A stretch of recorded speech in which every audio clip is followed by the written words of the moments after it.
François Bon, 1925-2025, un an avec Howard Phillips Lovecraft, le défi du marathon, de la lecture recommencer, et puis chaque fois, justement, parce qu'on recommence, comme une sorte d'obligation de se raccrocher à ce qu'on trouve, et ce qu'on trouve, à chaque fois, c'est des pistes que sinon on aurait laissé comme ça dans le vague autour, et puis petit à petit l'impression d'une fresque beaucoup plus solide qui commence à s'ébaucher, et puis que chaque piste envoie un petit écho qui va se prolonger pour notre expérience qui en encore 11 mois devant elle. Pourquoi ?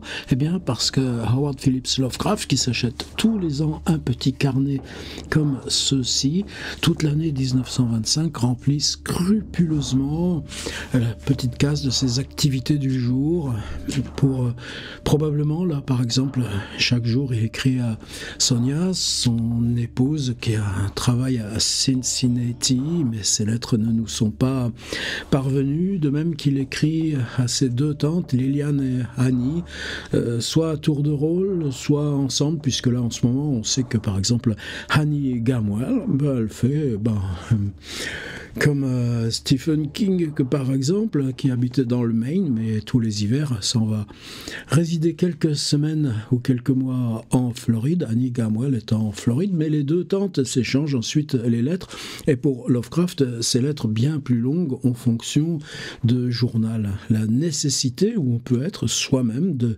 tenir journal. Mais là, il va nous falloir pendant un mois, là, de fin février, du 26 février jusqu'au 5 avril, naviguer à vue sans les lettres. Mais ça fait rien, on va se débrouiller quand même, n'est-ce pas ? Alors qu'est-ce qu'on peut faire ? Eh bien, allez y voir, tout simplement. Ordi. On est donc le 12 février, c'est la fête nationale de l'anniversaire d'Abraham Lincoln, un des grands fondateurs de la démocratie états-unienne. Pleurons à larmes brûlantes. Aujourd'hui, on a quoi au programme ? On a 4 lignes, Route SH, donc il écrit à Sonia, qui est à Cincinnati. Il dira quand même à la tante Liliane que Sonia va mieux. Il n'y a plus là, les épisodes qu'elle a connus en janvier d'hospitalisation, puis ce séjour à New York qui était une catastrophe, avec en plus cette particule étrangère dans l'œil qu'il a fallu retirer. Et il a vu, devinez qui ? Kirk, son voisin du dessus. Mais vous voyez, brièvement, ils sont allés frapper l'un à la porte de l'autre, et Loveman apparemment descend seul. On semble être dans un horaire très ordinaire, pour une fois, lié à la journée. Il retrouve Loveman donc à Manhattan, et tous les jours, c'est monotone aussi. Vous aussi, vous mangez quelquefois. Eh bien, on va à l'automate. Alors, l'automate, on a déjà fait une présentation, on a déjà collecté quelques photos, c'est dans la compile mensuelle de janvier. Donc, on va pas recommencer, mais on retrouvera ça fréquemment, oui, dans Manhattan. En plus, ça devient le principal automate, c'est une usine carrément géante où on met quelques pennies là, et on ouvre la petite case avec un truc, un pâté à la viande ou un dessert, ou il nous dit pas ce qu'il mange, puisque justement on n'a pas les lettres ni à Sonia ni à la tante Liliane. Et devinez quoi ensuite ?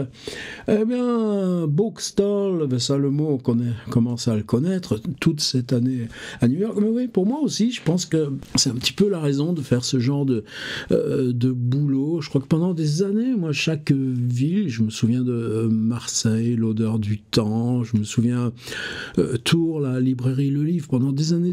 Puis finalement, un jour, ils m'ont jeté dehors parce qu'ils n'aimaient pas que je paye avec une carte d'argent gagnée sur Internet. Mais bon, ça, c'est la vie privée, on n'en parle pas. Mais la vie, aller se rendre une fois par semaine, ou plusieurs fois par semaine dans une librairie. Et même aller à Paris, que moi, c'est plutôt chez Gibert maintenant. Ouais, mais où est-ce que tu les trouves, les bouquins d'occasion dont tu as besoin, par exemple pour Balzac, etc. Mais donc, la librairie est en tant que telle, non pas un lieu de transaction, mais un lieu de vie sociale pour auteur. C'est-à-dire que ce que tu fais là, chez toi, avec tes livres, avec ton écriture, tout d'un coup, c'est la place où ça résonne, où ça travaille. Sauf que maintenant, je les trouve un peu tristes, les librairies, avec ces surproductions massives, ces trucs si consensuels. Alors, heureusement, on a la liste de ceux qui font autrement, qui se débrouillent. Et peut-être c'est un peu la rançon aussi, c'est peut-être pour ça aussi, ce boulot-là, cette année, là, sur ce journal de Lovecraft. On est tellement dans des choses, dans des contextes d'écrasement, dans des contextes où tout devient difficile. Faire publier un livre, le diffuser, trouver, et là, même nous, cette espèce de... Est-ce que c'est une autre solitude qu'on construit avec Internet, et toutes ces questions-là qui résonnent au travers, là, vous voyez dans le petit angle au-dessus de moi, là, toute la correspondance de Howard Phillips Lovecraft, justement, 1925, à New York. Sa vie sociale, c'est directement les copains, donc beaucoup moins besoin d'écrire. Voilà, tout ça résonne. Je m'étends pas là-dessus, mais donc, qu'est-ce qu'ils vont faire? Ils vont en librairie.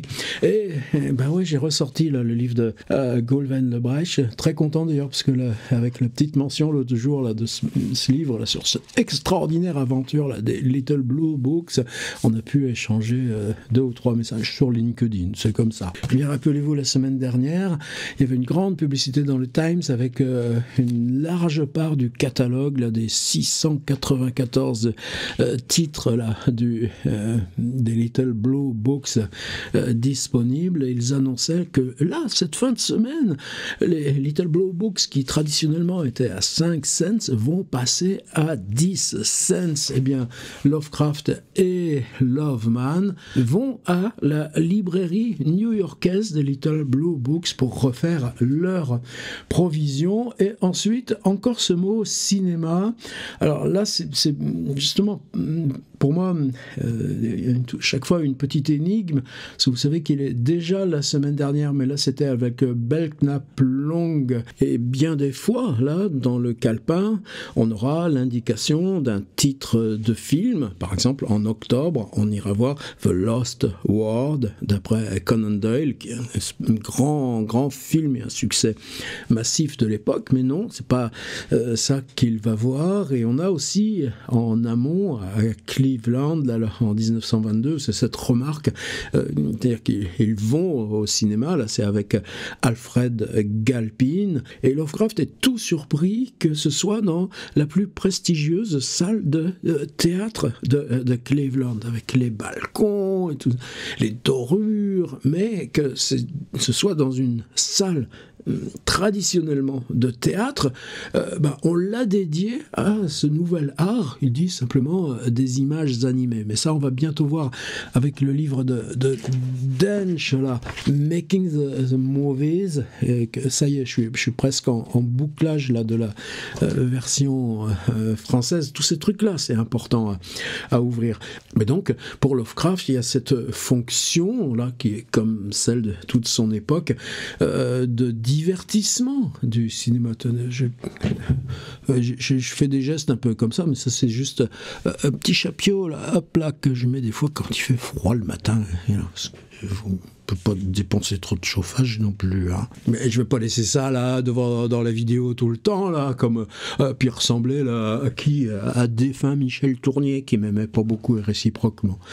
N'en parlons pas. Bon, et donc une fonction divertissement qui fait que on est allé occuper le temps au cinéma et ça ne franchit pas là, alors, en tout cas l'espace des lettres à Liliane et Annie. Il ne nous dit pas ce qu'il est allé voir. Et puis quand on sort, on va se prendre un petit gobelet de café, ça coûte pas cher, c'est à volonté. Et home, il remonte, mais his home. C'est-à-dire qu'on est d'abord rentré, vous savez, chez Loveman, il a la clé, c'est son meilleur copain, Kirk et tout ça, donc, la plonge, donc, on se retrouve là, tu montes un moment, ouais, je monte un moment, et truc, donc c'est retour maison, mais d'abord sa maison, c'est curieux, juste des petites choses comme ça, mais il faut bien qu'on s'occupe avec ce qu'on trouve là dans son calepin. Là, c'est his home, ou his house, non, home, his home, and home, donc là, 169 Clinston Street, et to bed, sauf que c'est pas un lit, vous savez, c'est ce canapé qui est convertible, qu'on peut déplier, mais il ne fait jamais, et il lit l'histoire d'un livre sur Woffington. Alors maintenant, on passe tout de suite à mon petit PDF. Alors cette Peg Woffington, il n'y en a qu'une, 1720-1760, c'est une Irlandaise née dans une famille très très pauvre. Sa mère, on ramasse le cresson dans les fontaines et elle va le vendre au porte-à-porte. Enfin en tout cas elle, là, la toute petite fille, donc une famille limite, et la légende veut que ce soit, là il y a des spectacles. Alors vous voyez toute cette période là, on est presque encore dans l'après-Shakespeare, des funambules, mais qui se baladent de village en village, et la patronne de cette compagnie de funambules voit l'enfant, après, là encore, beaucoup de silence, et en gros, achète l'enfant à la mère, et l'emmène, là, dans cette vie de saltimbanque, danseuse, et là, petit à petit, les pièces de théâtre, actrice, et sur sa réputation d'actrice, justement, quand elle a 17, quand elle a 20 ans, elle monte à Londres, et là, va devenir une des principales actrices de son temps, et petit problème de traduction, c'est-à-dire, chez Lovecraft, c'est géorgien, l'architecture géorgienne, etc. Et en français, pour le monde anglophone, il n'y a aucun problème. Et nous, c'est le roi George, King George, c'est l'architecture de la période de King George. Mais dire géorgien, pour moi, c'est un mot, quand tu le mets dans une trad, et ça revient tout le temps chez Lovecraft, des pignons, des fenêtres géorgiennes. En français, pour moi, c'est pas visuel. Donc, des fois, j'alourdis. Alors, qu'est-ce que tu prends dans la gueule quand ce monde de la trad, ça me fait du bien, là, d'être dans le journal à cause de ça. Oh, t'es plus haineux, t'es plus hystérique, t'es plus celui qui connaît rien. Non. Mais moi, je dis, Roi George, approfondissons quand même. C'est-à-dire que l'après-midi, il est allé, là, dans Little Blue Books. Alors, j'ai regardé les catalogues, là, en particulier la grande pub du Times, et il y a tout un rayon de biographie, et j'ai rien trouvé sur Woffington. Or, Peg Woffington, dès 1852, il y a un Charles Reed, auteur de théâtre, donc elle meurt à 40 ans, quand même, Woffington. Et ce Charles Reed lui consacre un roman, Peg Woffington, qui est une vie romancée, mais très très proche de la façon dont lui écrit son théâtre. Là, j'ai trouvé un article formidable là-dessus. Et si on suit, en 1878, 1888, 1892, 1899, toujours des biographies, c'est-à-dire à travailler la biographie de Peg Woffington, on retrouve l'époque, là, du roi George. Alors laquelle lit Lovecraft? Est-ce que c'est c'est plus que probablement justement un bouquin des Little Blue Books, mais il y a une biographie en 1892, celle de John Fitzgerald Molloy, mais là on n'en saura jamais plus, mais en tout cas pour moi il y a juste cette petite chose qui est importante. Vous savez comment lui tenait à dire qu'il écrit avec sa langue, une langue prise au XVIIIe siècle. Alors la distance dans la langue, en revenant de façon anachronique au XVIIIe siècle, c'est ce qui lui permet de tenir le récit. Et c'est pour ça aussi que moi, cet univers de la traduction, ça n'a jamais été tendre avec moi. J'ai essayé de garder ce décalage, de garder cette dyschronie. Et pour moi, cette dyschronie, utiliser les tournures de la langue du XVIIIe, de Saint-Simon, etc., ce serait, tu rajoutes 200 ans au lieu de 100, quoi, en gros. Garpeau. Et j'ai plutôt cherché cet équivalent dans la façon dont Baudelaire traduit Edgar Poe, puisque la fondation Edgar Poe Lovecraft, c'est 90 ans, et nous, Lovecraft à nous, c'est 90 ans aussi. Et Lovecraft, pour travailler ces figures d'obsession du présent, lui, se sert de Baudelaire.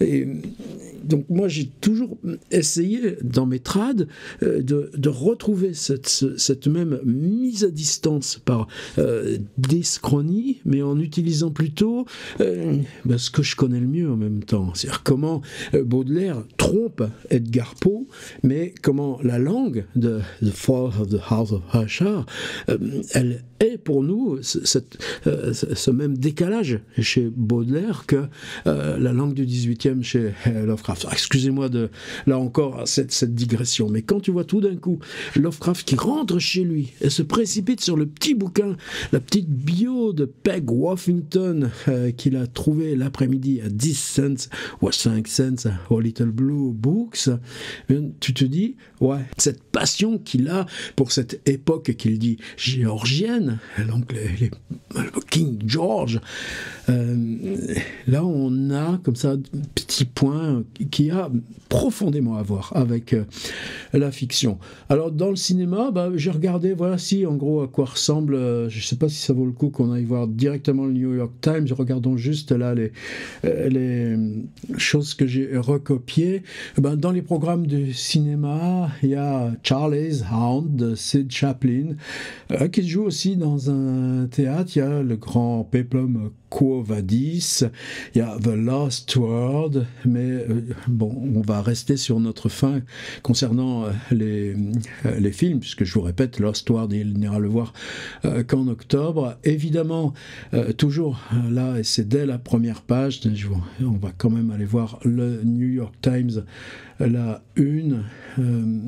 On est ici, là, sur la grande colonne à droite, à propos de Floyd Collins. Eh bien, on a envoyé une sorte d'appareil téléphonique. On a probablement en surface une magnéto, on tourne la manivelle, ça fait un courant, et on a mis un micro là, juste tout près d'où il est, par les accès boyaux principaux. Et il y a un médecin qui est sur place, puisque maintenant c'est une question d'heures avant qu'on puisse le dégager, et le médecin arrive là par cette liaison là téléphonique à entendre la respiration de Floyd Collins, et en gros on arrive même à détecter sa fréquence cardiaque, et on a le constat que il respire encore, et ça c'est important, mais que probablement il est dans le coma, c'est-à-dire c'est une respiration là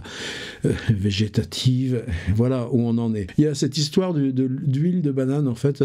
Est-ce que c'est pour la foreuse? Est-ce que c'était simplement ceux qui se glissent dans les boyaux de l'autre côté qui s'enduisent là comme ça? Mais hier ça m'avait frappé, je savais pas comment interpréter ça.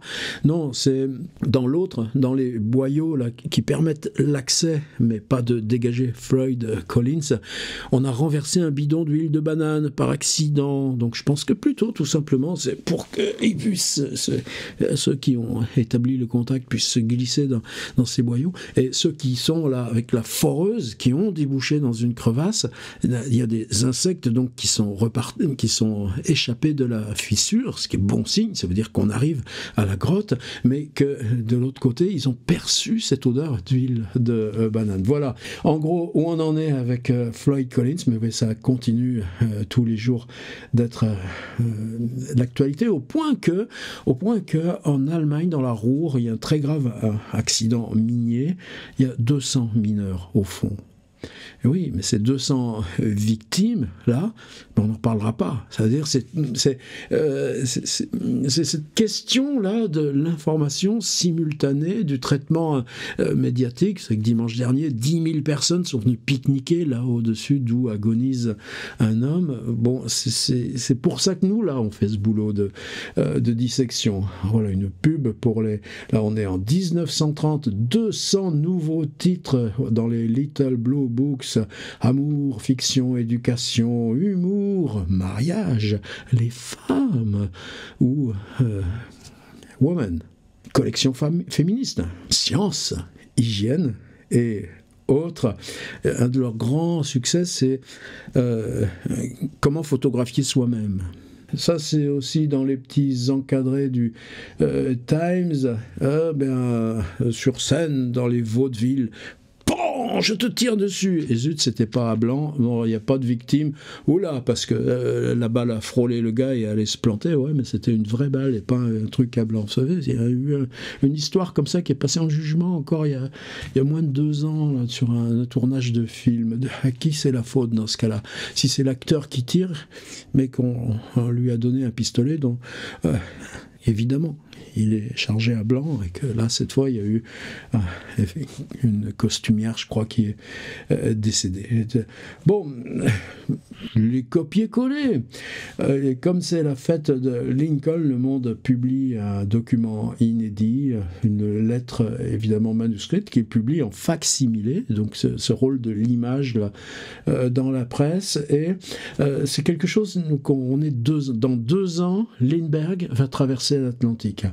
En 1933, vous savez, ce sera un événement considérable où il y aura encore donc ce Villemain, ce général Villemain, ça s'appellera la Croisière Noire. Ce sera 25 avions qui feront une énorme exploration de l'Afrique avec tous les enjeux de cartographie, mais évidemment dans l'écrasement colonial. Et là, le Villemain, son mécanicien est mort, mais son biplan s'écrase dans le Sahara. Il était parti de Dakar, donc c'est juste des prises de repères parce que cette épopée aérienne, un lien à Lovecraft, vous voyez évidemment Montagne de la folie, on va la pister. Ça reviendra plusieurs fois. Voilà, c'est ce que j'ai fait aujourd'hui. L'article donc sur Cave City, Kentucky, avec 2 jours, on est le 12 février, et l'article donc c'est écrit l'avant-veille. Il y a quand même, vous voyez, cette histoire du simultané dans l'information. Il y a ce tout petit délai, et c'est tout pour aujourd'hui. Il faut qu'on s'apprenne à économisons nos forces. D'accord? À demain. Bon, tu parles, t'as quand même parlé 25 minutes. Hein.